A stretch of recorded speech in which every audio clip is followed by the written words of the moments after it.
வணக்கம். வரம் தரும் கால பைரவர். நான் உங்கள் கபாலீஸ்வரன். இப்போ நிறைய இடங்களில் பார்த்திங்கன்னா கணவன் மனைவிக்குள்ளே ஏகப்பட்ட பிரச்சனைகள் தினம் ஒவ்வொரு நாளும் சண்டை, குடும்பத்தில் பிரச்சனை, வாழ்க்கையில் பிரச்சனை, தொழிலில் பிரச்சனை. இது எல்லா பிரச்சனைகளுக்கும் எதுவுமே செய்யாமல் சின்ன ஒரு வேரை வச்சு நம்ம சரி பண்ணிக்கலாம். அப்படி ஒரு அற்புதமான ஒரு வேர், அந்த வேரை நீங்கள் பயன்படுத்தும் போது பிரச்சனைக்குரிய நபர்கள் அந்த வேரை நீங்கள் கையில் வச்சுக்கிட்டோ, தாயத்தில் போட்டுக்கிட்டோ, இல்லை இடுப்பில் அணிஞ்சுக்கிட்டோ, இல்லை பெண்கள் தங்களுடைய தாலியில் கூட மங்கலத்தில் கூட நீங்கள் அதை கட்டிக்கலாம். கட்டிட்டு போகும்போது சம்மந்தப்பட்ட நபர்கள் உங்களை பக்கத்தில் ஒட்டிக்குவாங்க. நீங்கள் என்ன பேசினாலும் அவங்க அதை ரசிப்பாங்களே தவிர உங்களை வெறுக்க மாட்டாங்க. அந்த மாதிரி பண்ணக்கூடிய ஒரு அற்புதமான ஒரு மூலிகை செடியை நான் இப்போ உங்களுக்கு காட்ட போகிறேன். இது பார்த்திங்கன்னா ஆடை ஒட்டி. இதே நான் பார்த்தேன், அந்த ஆடை ஒட்டி செடி. இது இலை கொஞ்சம் நல்லா பெருசாக இருக்கும்.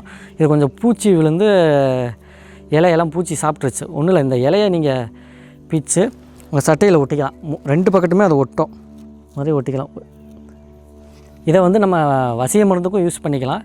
இதனுடைய வேரை நீங்கள் முறைப்படி காப்பு கட்டி எடுத்து சுத்தம் பண்ணி இதை நீங்கள் தாயத்தில் போட்டு, இப்போ கணவன் பேச்சை கேட்காம மனைவி ரொம்ப சண்டை போடுறாங்க அப்படின்னா மனைவிக்கு இதை நீங்கள் போட்டு விட்டால் மனைவி உங்களுக்கு வசியாகிடுவாங்க.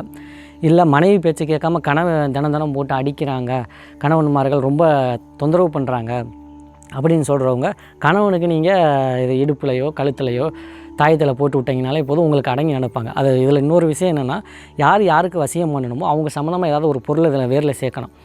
இப்போ மனைவிக்கு கணவன் அடங்கணும்னா இந்த வேரோட மனைவியினுடைய முடியை சேர்த்துக்கணும். கணவனுக்கு மனைவி அடங்கணும்னா இந்த வேரில் கணவனுடைய முடியை சேர்த்துட்டு மனைவிக்கு தாயத்தை போட்டு கொடுத்துடணும். இது கணவன் மனைவிக்கு மட்டும் கிடையாது. இப்போ நிறையா காதலர்கள் பார்த்திங்கன்னா ஒருத்தர் சின்ன சண்டை, ஈகோ பிரச்சனையில் நிறையா சண்டை போட்டு சில காதல் பிரேக்கப் ஆகிடுது. இந்த வேரெல்லாம் நீங்கள் பயன்படுத்துறதுனால உங்களுக்கு காதலில் அந்த பிரேக்கப்பு, இந்த மாதிரி ஒருத்தர் மனசளவில் சண்டை போட்டுக்கிறது, இந்த மாதிரி சம்பவங்கள் எதுவுமே நடக்காது. நீங்கள் என்னதான் சண்டை போட்டாலும் அதை உங்கள் பார்ட்னர் உங்களை ரசிப்பாங்களே தவிர உங்களை வெறுக்க மாட்டாங்க.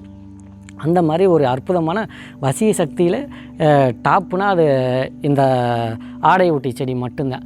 இதை நம்ம இதை வச்சு சில வசிய பொடி செய்யலாம். அதை நான் எப்படின்னு நான் உங்களுக்கு சொல்லிடுறேன். இந்த ஆடை ஒட்டி செடியை பார்த்திங்கன்னா இது சென்னாய் உருவி ஆடை ஒட்டி செடி. இது ரெண்டையும் நீங்கள் நல்லா காய போட்டுருங்க. அதாவது வெயிலில் காய வைக்கக்கூடாது, நிழல்லே வச்சு உலர்த்தணும். உலர்த்தினதுக்கப்புறம் இதோட வேறு, தண்டு, கிளைகள் எல்லாத்தையும் நல்லா வச்சு சின்ன கல்லை வச்சு எதில் வேணாலும் இடித்து தூளாக்கிங்க. இந்த பொடி கூட என்ன செய்யணும்னா, இப்போ ஒரு ஆண் பெண்ணை வசியம் பண்ணணும்னா தன்னுடைய உடம்பு நம்ம குளிக்காமல் இருக்கும்போது உடம்புல தேய்க்கும் போது அழுக்கு வரும்ல, அந்த அழுக்கு அந்த பொடியில் மிக்ஸ் பண்ணிக்கணும். இல்லை தங்களுடைய எச்சியில் கூட துப்பி அதை நல்லா காய வச்சு அதுவும் அதையும் பார்த்திங்கன்னா நிழலில் தான் காய வைக்கணும். காஞ்சதுக்கப்புறம் அந்த பொடியை நீங்கள் அப்படி தூவி விட்டால் போதும். உங்கள் மனைவி மேலே தூவி விட்டால் போதும், இல்லை உங்கள் கணவன் மேலே தூவி விட்டாலே போதும். அந்த மாதிரி தூவி விட்டாலே பார்த்திங்கன்னா அவங்க உங்கள் கூட நல்லா ஒட்டிக்குவாங்க. இந்த ஆடை ஒட்டி இலை ட்ரெஸ்ஸில் ஒட்டிக்கிற மாதிரி மனசளவில் நீங்கள் என்ன பண்ணாலும் அவங்களுக்கு பிடிக்கும், உங்கள் கூட ஒட்டிக்குவாங்க. அந்த மாதிரி ஒரு கணவன் மனைவியை எவ்வளோ வருஷம் பிரிஞ்சிருந்தாலும் சரி, அந்த பொடியை நீங்கள் இங்கேருந்தே தூவி விட்டால் போதும். உங்களை பார்த்தோன்னா பழைய ஞாபகங்களையெல்லாம் திருப்பி கொடுத்து உங்கள் கூட சேர்த்து வச்சிடும்.